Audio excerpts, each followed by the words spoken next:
De regreso al iRock Show. Llevábamos un buen tiempo sin tener capítulo al aire. Siempre es bueno volver a casa. Y mucho mejor si tenemos invitados tan bacanos como los que vamos a tener en estos siguientes 3 capítulos. Empezando hoy con el señor Patrick Kennedy, a good friend of us. Vamos a hablar hoy de marketing de una forma muy peculiar, y es hablar desde la experiencia de personas que trabajan en marketing para inversión con startups. On marketing for startup investors. Spanglish Rock Show, making the goal feel real. That's the idea. So, bienvenidos.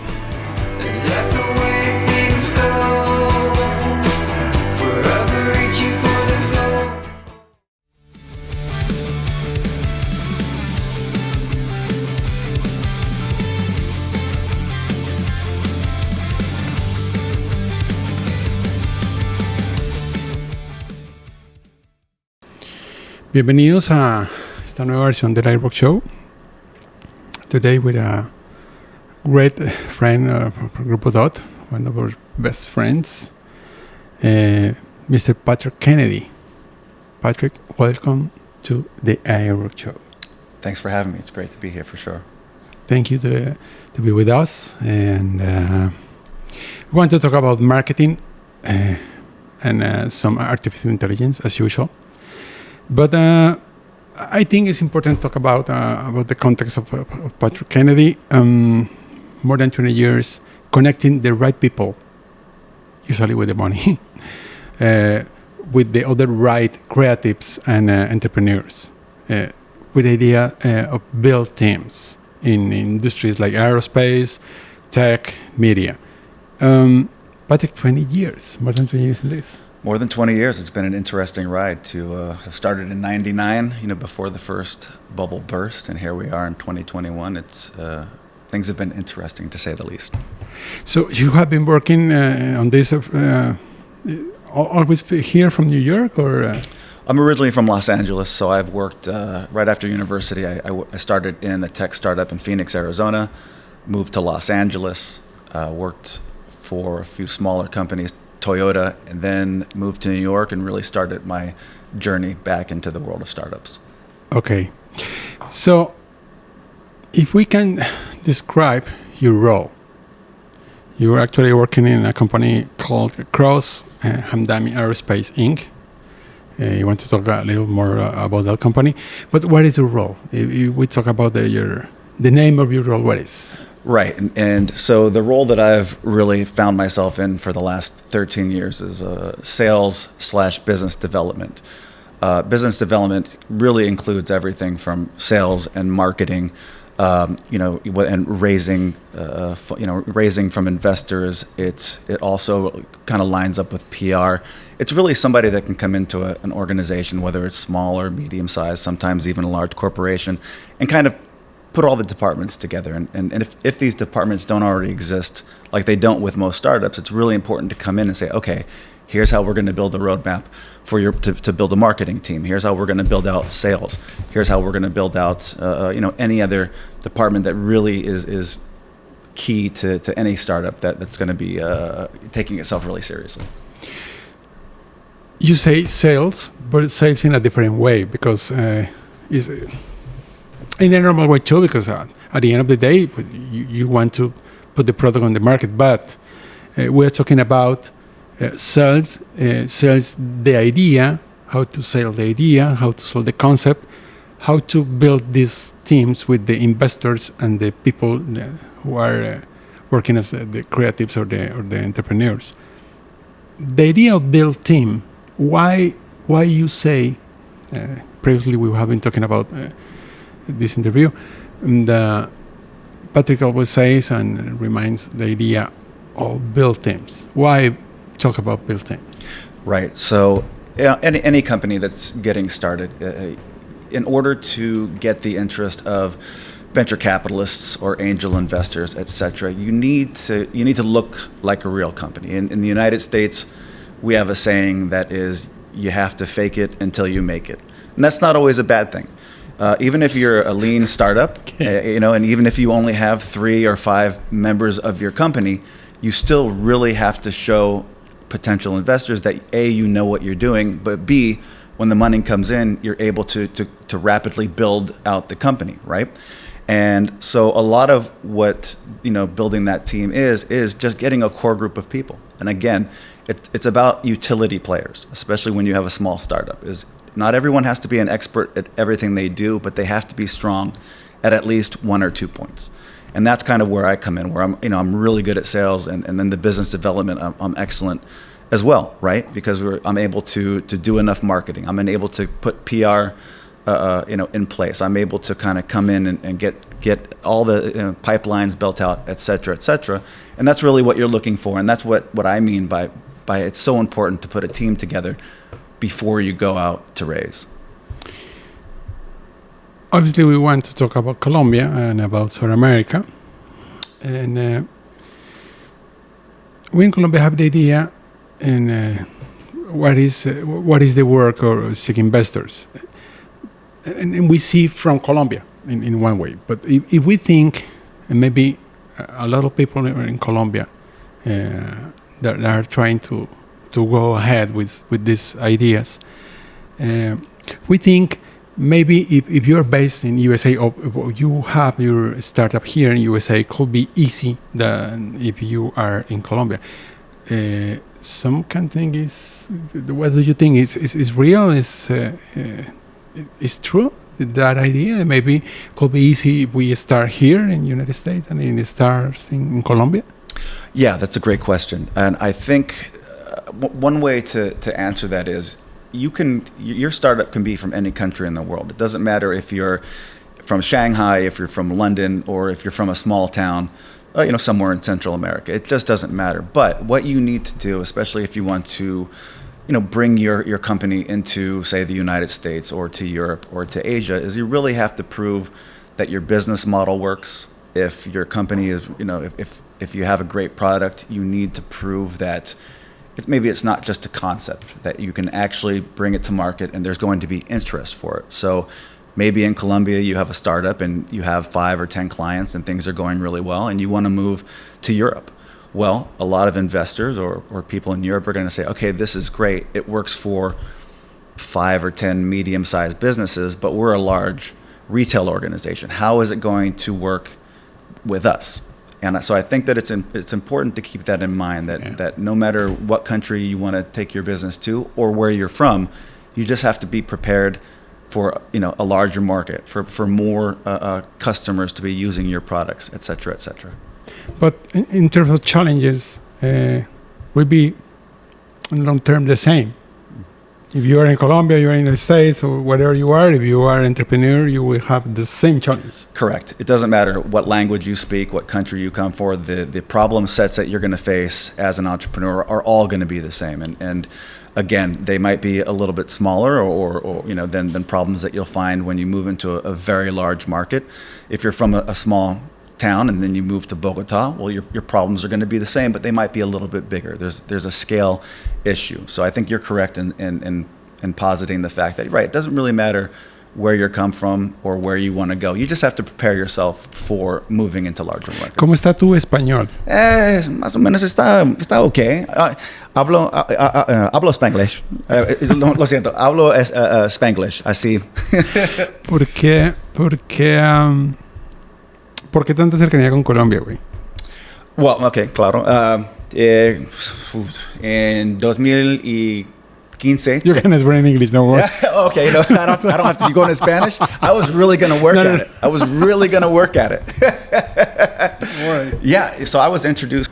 Now, I'm originally from Los Angeles, from the east side of LA County, a city called Whittier, and I grew up in a predominantly Latino neighborhood. A lot of Mexicanos, a lot of Chicanos, but gente from all over Central and South America. So I grew up around a heavily Latino area, and so I'm pretty intimate with Latin America. And I moved to New York in 2006, and then I would say in about 2015 I had a girlfriend from Cali, Colombia. Okay. So that was my introduction to not only Coleños but Colombians in general. And I like to say that I don't have the Caleña, but now I have a massive amount of Colombian friends, and I couldn't. It's important to say it's hard to find a North American guy who loves more the bandeja paisa than Patrick. It's a difficult thing, so it's real. And in terms of music, as you know, as everybody knows in the Aero Show, the music is absolutely important for us and for maybe everybody in this show. In terms of music, how it defines you, the music? What kind of music? What is your kind of music? Your favorite kind of music? No, this is a great question. I like to say that as long as it's underground music, I love it. Whether it's experimental techno or it's post-punk or punk, indie music, grind, doom, metal, you name it. As long as it's underground, I really have an affinity for this type of music. So you won't really catch me listening to any radio stations per se or any top 40 music. I'm all about young people and people kind of going out and finding music that fits them, right? Don't depend on what's on the radio. Go find what suits you. And that's what's so great about the internet these days, is especially young people can go out and find that music that makes them who they are. I have to confess, I had to accept, I don't know, I say, when I asked about the bands, about the music to Patrick, he told me about this band, Unwound. Really, I don't know nothing about the Unwound. Who are these guys? Yeah, so I got as a kid, I really went out of my way to find music that spoke to me, right? So it was a lot of 80s alternative music, a lot of the early punk, and then especially post-punk is what really got me. And it wasn't until I was around 18 that this album, New Plastic Ideas by Unwound, came out, and it just, as an 18-year-old, just absolutely blew my mind. The musicality of it, the lyrics, the energy. A lot of us, when we grow up, you look at people in bands and you look at rock stars, and they're so far away from us, and they're so untouchable. Yeah. But with punk and the post-punk scene, the bands that you loved were 5 feet from you at a show, and not only that, but you got to go talk to them and you got to, interact, which I never did as a kid. When I listened to some of the bigger bands that I loved, I would never meet the Smiths. That would just never happen. So if we talk about Los Angeles in those years, so we're talking about skating. Mm-hmm. We're talking about punk, surf, things like that. Correct. Okay, so you can imagine what kind of man is this guy. We're talking about real innovation. We're talking about startups. We're talking about this kind of music. So you can have an idea of the DNA of Patrick. So returning to our, after that context, returning to our main idea of this conversation. If I have a startup, Colombia, one of the questions that comes to my mind for any entrepreneur in Colombia maybe could be, how are actually the investors here in USA, what is the perception about the startups in Colombia or in the region, in South America? What are you hearing? What are you talking? What you hear with these guys when they are thinking, maybe I have a couple of millions, I want to invest maybe in a different market? And when we hear about Colombia or South America, what they think about the startups in that region? This is a great question. I like talking about this. I would say 10 or 12 years ago, a lot of investors and a lot of people in tech looked at Central and South America solely as like a nearshore partner where they could have, great engineering teams, great design teams that could do jobs cheaper than they can do in the US. That started changing about 5, 6, 7 years ago, when now you have entrepreneurs in the US going south, working with teams, especially in Colombia and in South America, and they realize, well, they're not just great additions to our teams, they're actually entrepreneurs in their own right. And I think that was an important stepping stone for entrepreneurs, in Central and South America to finally be recognized that, hey, we are building great products and we have, we can offer the same, great startups and the same, powerhouse executives that you'll find anywhere else in Silicon Valley or anywhere in Europe. It's curious that you mentioned these things because we suffer something similar in Grupodot. That concept of only body shopping, that only isolated talent, not the idea of a group of people, interdisciplinary teams, building real value to other markets. For us, and I know that for a lot of companies in our country and our region, maybe this year not so, but in early 2000 and the years, demonstrate to this market that we have a very important value propositions is not easy. Even today, it's a very hard thing. So, in that idea, now start to talk about artificial intelligence. So, we're talking about the startups from Latin America. Now, start to mix with artificial intelligence. So, in general, when we talk about artificial intelligence for these investors in this market, how is the maturity level of the market when you have these ideas, when you have these kind of products? What is the opinion of the investors? Well, I would say investors are highly knowledgeable when it comes to things like AI and ML, and that sometimes it's almost the reverse for a lot of executives and companies. They don't know what AI really is or what machine learning really is and how it will help their products. They just know that they need it, and maybe it's because it's been such a popular term for the last so many years. And so I think that from my experience, the investors know all about it, and they'll talk to you all day about how to implement it, how to use it. They can come into your startup and say, okay, your product's great, but if we can implement some AI into your product, it's gonna, it's really gonna help your company scale. It's really gonna help your product be 10 times better than your competitors. So again, investors, they're really on top of their game, and I'm hoping slowly that a lot of executives and a lot of companies will begin to understand what it is more than just a keyword. They'll understand really what it is and how it can help their organizations.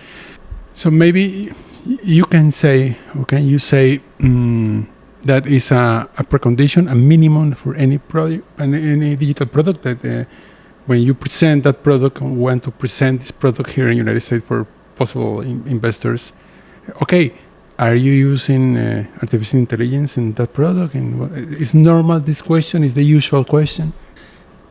It's a very normal question, and I would say for anybody looking to sell a product, whether you're in retail, if your company only works with government services, whatever the industry might be, it's very important to, when you're building your business plan or trying to better yourselves, it's really important to know how can we make this better. And really, from what I've seen, is AI and ML is really allowing products that were pretty cool and did really great things. It's allowing them to really, become 10x, 20x what they were. So if you can come into an investor in Silicon Valley, or you can go into London or Shanghai, and you're sitting in front of investors, if you can say, here's our product, here's how we've been using it for the last 5 years, now we're implementing AI, and here's what it's done, and here's how it's changed our product for the better, I think you're going to have a much better chance of gaining that interest from investors, whether they're angels or venture capital. Okay, so suppose that you are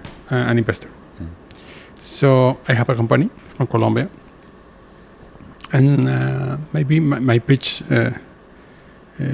someone gives to you my short version of the usual short pitch about my product, based mainly in artificial intelligence. So before you see that presentation, or before you see the document, I don't know, or whatever you have about this company, what is the first thing that normally comes to your mind when someone says, okay, here's this company, I don't know, for something that digital retail, based on something on artificial intelligence? What is the first thing that comes to your mind normally? Do you think, or what is your normal expectation as investor? Yeah, no, I mean, yeah. What's really important, I think, and the first thing that everyone thinks is, okay, have I seen this before? What are the competitor? What does the competitive landscape look like? And how is this company looking to solve this problem that maybe their competitors haven't figured out yet? What makes them stand alone? What makes them different? And I think that's important, for a lot of entrepreneurs to realize is you don't have to be first to market. Don't worry because there's already 3 other companies like yours out there that you don't have a chance. I mean, the time and time again, we can look at X, Y, and Z companies that were first to market and then absolutely disappeared. So don't let that get in your way. But then also, how are you using AI? Does it make sense? Are you just throwing that word into your business plan because you think it's important and maybe you have a team working on AI, but it's not implemented yet? These are the kinds of things that I think about. I don't want it to be a keyword. Show investors exactly how AI is helping your company. How is machine learning helping your products? What is it exactly? So if you can prove that to investors, I think it's going to go a long way. Okay. But you can say, is it still a good moment for a company based on artificial intelligence? If we want to make the investment and try to come here, talk a guy like you, a consultant like you, and try to come here and search for the next level of investment. It's a good time. Is it still a good time? Yeah, that's an interesting question. I mean, I would say yes, that it is. I think that for some investors, the machine learning AI ceiling has been hit. I mean, I think that I hear people saying, well, how many thousands of cat pictures can you show to an AI until it can figure something out? And we've done that enough, and it's not getting any smarter. So good luck. AI is not going to go anywhere for 20 or 30 years. So you have that camp. But then there's the other camp that I think that totally gets what it is. And again, how are you solving this problem? What are you doing to make things differently? How are you going to prove to investors that you're not just showing 17 million photos of cats to your AI to get it to know the difference between a cat and a dog, right? And so that's important as well. You really want to come into meetings. You really want to come into any new market and say, well, here's what we're doing differently. If you think the ceiling has already been hit, well, maybe it hasn't, and here's how our product is avoiding hitting that ceiling. So, let's go to our typical questions. Our main question in the AI Brock Show is music against the brands or against the products. So, Patrick, before that, Patrick Kennedy, what Kennedys are you? I'm the Kennedys from Philadelphia, Pennsylvania. Because when we came to the United States and, okay, where are you going? No, a friend of mine. What is the name of this guy? Patrick Kennedy. Okay. Giving ratings to the Kennedys. It's having. No, seriously, it happens. It happens like in Colombia that the people still here focus more in the last name than the right. person. Oh yeah, no. I mean, having the last name Kennedy, although it is a very common Irish name in the United States. I mean, at my local bike shop, there are 10 Patrick Kennedys. And when I go at one of my doctors, they had about 25 Patrick Kennedys. So it's a very common Irish name in the United States. But it's a name that I guess Americans like to say it was the closest that we ever had, to like a monarchy in the United States. Only because the love for that president and his family, and then the love for his younger brother, etc. It sets itself up. And so there are many instances in my life where people wanted to know, oh, what Kennedy family are you from? Are you from Boston? Are you part of the Kennedy family? I run into that more often than you would imagine. You are loving. Yeah, I always have to explain that. No, I'm not from that Kennedy family, but we're just as good and good. Okay, I will mention some brands and companies. Okay. And the idea is you have to tell me what band or song does it sound like to you. Okay. Knowing the kind of music that Patrick loves. Okay. Take this in mind. We can start with Uber. What do you think about Uber? Uber. Oh, that's a hard one. It sounds like a what? That is a hard one. I mean, Uber definitely changed the paradigms. One of the reasons I moved to New York City is I was just tired of sitting in traffic and worrying about having a few beers and getting in my car. And Uber and Lyft really changed the paradigm for all major cities, right? Yeah. So what song or band would Uber be? I mean... But actually, Uber, what means to you today? What does it mean to me today? About talking about the surveys, about the concept. I don't know. It stay in the original concept and doesn't evolve. Yeah. Well, I mean, they have evolved massively since the little CEO problems they had a few years back. But again, I think that these types of services are amazingly important, and especially in a city like New York, where it was only yellow cabs for years, and I first moved to the city, and yellow cabs did not want to go from Manhattan to Brooklyn. I live right over the Manhattan and Brooklyn bridges. It's 1 mile, and they would never come here. They'd kick you out of their cabs. Okay. And when Uber and Lyft came around, well, there you go. With Uber, they were like, we'll take you anywhere you want to go. And that really changed, a lot of New Yorkers. For you, what band or what song changed the history of transportation, the history of rock, the history of punk, maybe? What band? Now, again, we're definitely going to have to do a little cut here because this is so hard. Because I couldn't say punk because Uber is too corporate these days to be anywhere close to punk. If I had to name a band, it would be, let's see. I would have to say that it would be Mission of Burma. And Mission of Burma for me was a post-punk band that kind of really changed sound, when they came out, and it was really like this new and great thing. And I heard them as a really young kid, and to me they just blew my mind when I was a really young kid listening to them. Just like Uber really blew my mind when it made my life 1,000 times easier than it had been before. That's Mission of Burma. That's Mission of Burma. So I would have to say that again, when Uber first came out, that's what it meant to me. It made me see things that I had never seen before, as insofar as transportation was concerned. Nice. Okay. Another brand. You mentioned and you showed me an interesting food company, Huel. And first, this brand is unknown for us in Colombia. So first I need an introduction of what is Huel and why Huel do you think is a good example of a startup, as a new company? Right. And after that, what song or what band? Yeah, no, so Huel is a food replacement company that came out X amount of years ago. And when they came out, the market is heavily, there are so many food replacement alternatives now, and there's got to be at least 15 or 20 brands.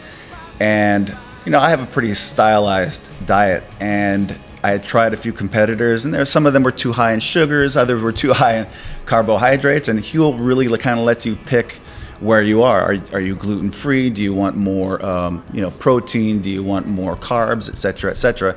And then, when I'm in the middle of my workday, I don't want to have to sit there and make food or leave my office and go get something. So it's super easy to make. And again, they weren't first to market. They came out when the field was just saturated. And to me, they're doing things in the right way because they're allowing people to kind of choose what fits them best. And so I would say if you have access to Huel, give it a try. I am by no means sponsored by them. I don't want it to sound like that. I'm just a fan of how they came into the market and of their products. It sounds like a...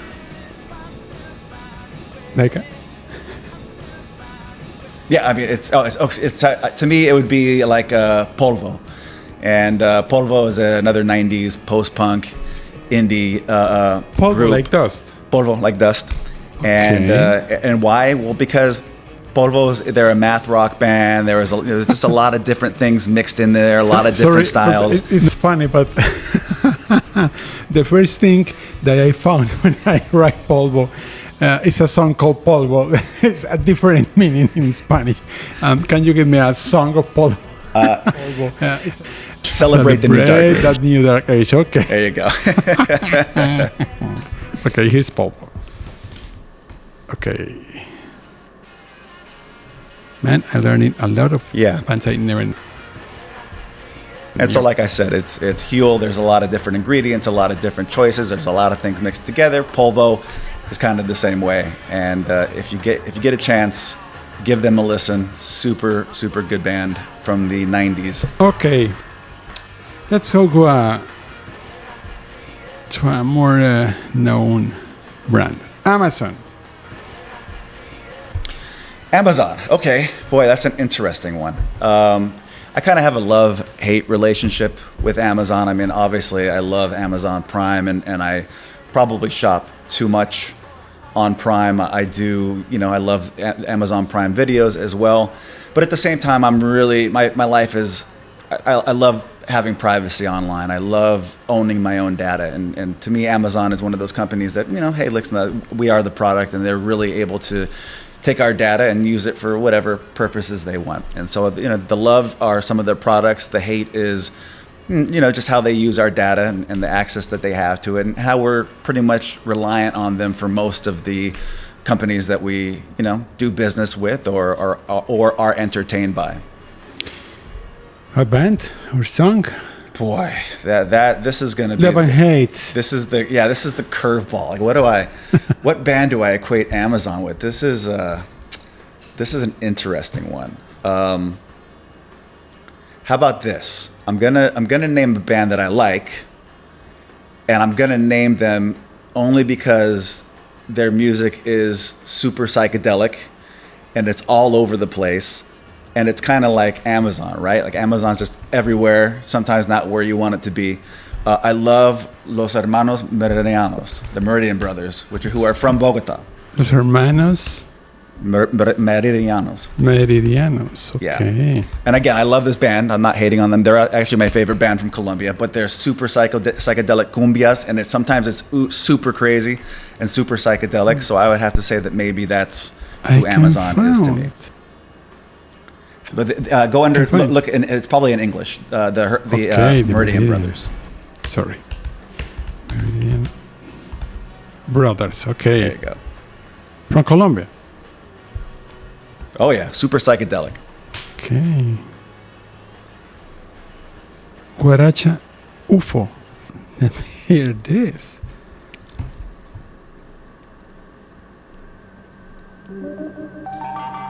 Okay. See, and again, I love this band. I'm not hating on them just because I have a love-hate relationship with Amazon, but it's interesting and spooky. Sometimes you love it. Sounds really nice. Oh yeah, I'm telling you, I can't wait. I cannot wait till I'm in Bogota to see this band in vivo. Nice. I had to at least throw a little bit of love for Colombia into my musical taste list tonight. Okay, the last one. And if we talk about Amazon, Amazon is in any market, in any all verticals, even health, food and health. So when we talk about health apps, you talk me about Blink Health. Tell us what is that company and how long are you using? How do you use it? I've probably been using Blink Health for the last 3 or 4 years. I forget exactly how long they've been around, but right when they came to market, I jumped on board. For those of you who don't know, Blink Health is an app that you can use to order prescription medication. In the United States of America, our healthcare system is crazy and prices are extremely high. And when you have, if you have 2 or 3 or 4 prescriptions, it can get really expensive. So what Blink does is they allow you to buy the same medications, but at a much lower price. The discounts are actually really amazing. And even if you don't have, if you have insurance or if you don't have insurance. It's just the same that any other to ask for your medication or have this have any, I don't know, has some specific kind of service or I don't know. How is the experience Right. of use this? Sure. So it's super easy, and what you do is you get a prescription from your doctor, right? And then you can then you have the prescription. Then you can log on to your app, go in there and order the medication that you want directly. You can go directly to your pharmacy that you use down the street, but you're ordering it through this app, through this company. Okay. So it's offering you a massive discount to be a part. Now, you're not paying a subscription. There's nothing like that. It's just an app that is allowing people to buy cheaper medications, in the United States. And the funny thing is Amazon is trying to come into this space, as most of these large companies do. So Amazon now wants to have a prescription filling service, et cetera, et cetera.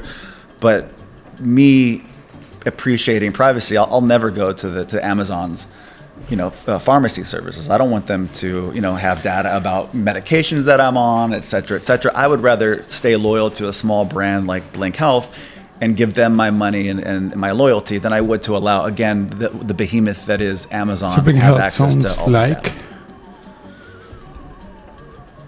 So Blink Health to me would sound like, let me think about this one. And by the way, like we didn't talk about this prior. This is all off the top of the head. So he's throwing me curveballs, and I love it because it's making me like really think on my toes. Yep. Let's think. I would have to say that Blink Health is like my new favorite musician. Her name is Lorraine, so it's L''Rain. And again, I love finding new music. It's important for me to constantly see what's coming next, and Lorraine James. No, it's just L. It's just L''Rain. So yeah, Rain. Rain. Okay. There you go.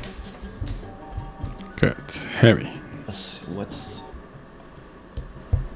Okay.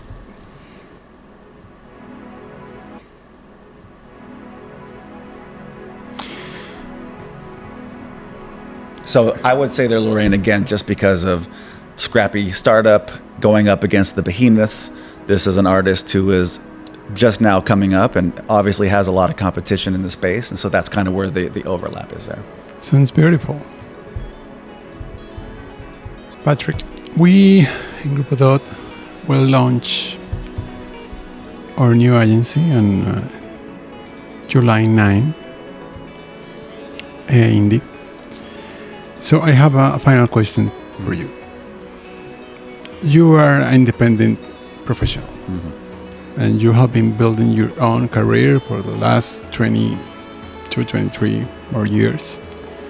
For you, what is the mean, or what does it mean? What means to be independent, to be real independent? What is that? Yeah, so my father was my first business mentor, and he taught me a number of things when I started my first company. And he said, number one, you have to be prepared to put your feet on the edge of that cliff and jump off the cliff. And you have to learn to fly on the way down. There's no stairs to go down this cliff. There's no escalator. You have to jump. And a lot of people can't go that route, right? They're too used to having paychecks every week or every 2 weeks, and there's nothing wrong with that. I'm not debasing those people that live the 9-to-5 life. But for an entrepreneur, it means a lot. You have to be ready to learn as you go. You have to be ready to fail. Failure is a big thing when it comes to being an entrepreneur. Number two, the second most important rule that my dad taught me was, the worst thing that's going to happen to you being an entrepreneur, I mean, outside of being a blue-collar criminal or a white-collar criminal or doing shady things, but the worst thing that's going to happen to you is you have to close your company and get a job. I mean, that's not a bad thing, right? I mean, it doesn't matter how many times you fail.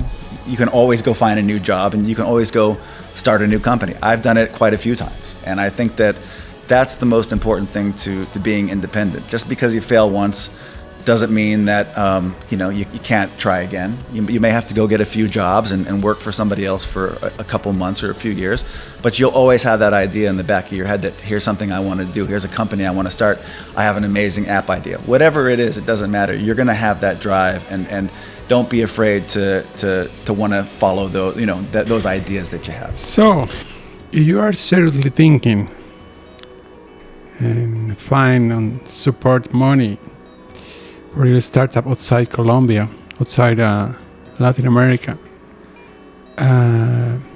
you need to think and build teams. For me, that's the main message today with Patrick. I think maybe this is because a strong purpose for me is the best, is the only base that can support a huge company. So Patrick, thank you very much for the time. Thank you. Share with us your ideas. You're welcome. Thank you for having us. Share experience.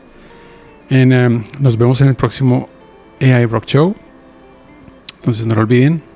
Claro que se puede buscar afuera, pero siempre pensando en esa idea de equipo, no en la idea de tal vez dejar las cosas a un lado, sino esa idea de equipo, porque esa es la base de algo gigantesco. Okay, Mr. Patrick, thank you very much. See you in the next AI Rock Show. Bye-bye.